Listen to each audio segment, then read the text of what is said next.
Did you know it's also the start of Divorce Month? Now, along with setting goals and fresh starts, January is also proving to be a popular time for couples to call it quits. So, how do you know if 2025 is the beginning of the end, or is there a way to save your relationship? For more, we welcome couples therapist and sexologist Isaiah McKinney. Hi, Isaiah. Nice to see you. Thank you for having me again. So why do separations spike in January? Well, we actually see a really high number of breakups in December. It's a really challenging month for relationships. There's a lot of stress, financial pressure, the complications of extended family. It's also a time, Christmas and New Year is when we reflect. And so a lot of people are getting to the end of the year and thinking about what they want to take with them going forward into the new year. And unfortunately, a lot of people are making this decision to end the relationship in December, but they're not taking action until January.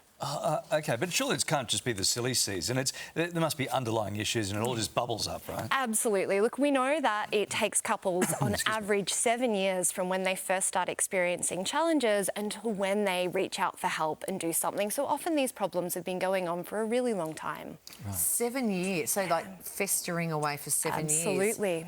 And that's a fact, that's a study, is it? That's yeah, a fact? that's when we know that they come to couples therapies after they've noticed challenges building up for 7 years. That's that 7-year itch, right? Is that what that is? Well, it's similar but still slightly itchy, different. Different. What are the red flags that you might be headed for a split? Yeah, couples will notice things like feeling disconnected, like they don't really know each other anymore, arguments that become more frequent or get really nasty, or just things that go around in circles that they can't really resolve. Some couples will actually stop arguing altogether because they feel like there's no point anymore, and just that constant worry about what's going to happen. Do we really have a future together anymore?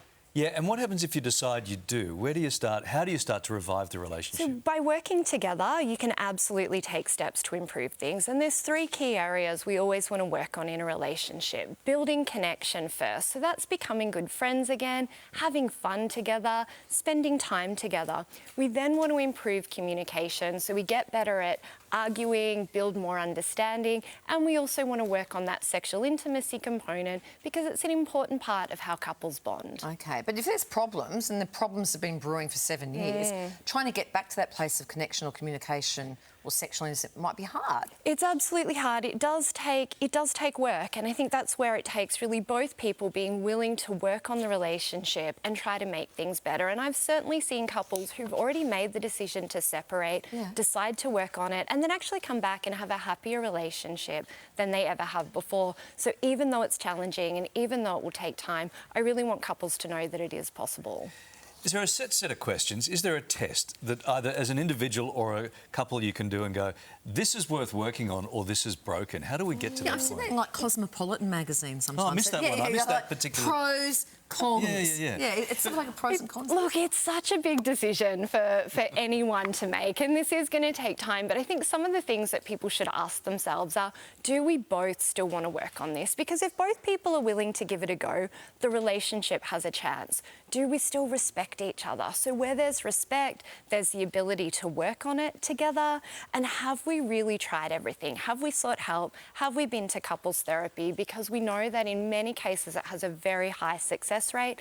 And then I think finally, do we think that we'll actually be happier apart? And sometimes that's a really hard question to answer. But if you're both going to be happier apart, sometimes that's the best thing for everyone. Is it a bad time to be making these big decisions? Do we just need to clear Christmas and family and tradition and all the things that are coming our way in the next few weeks? Oh, but then there's Easter.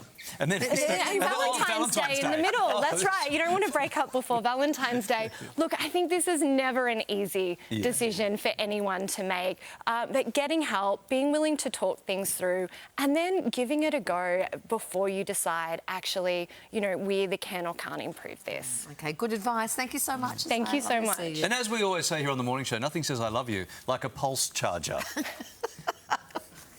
Just sort of chuck one little extra plug in there. Okay.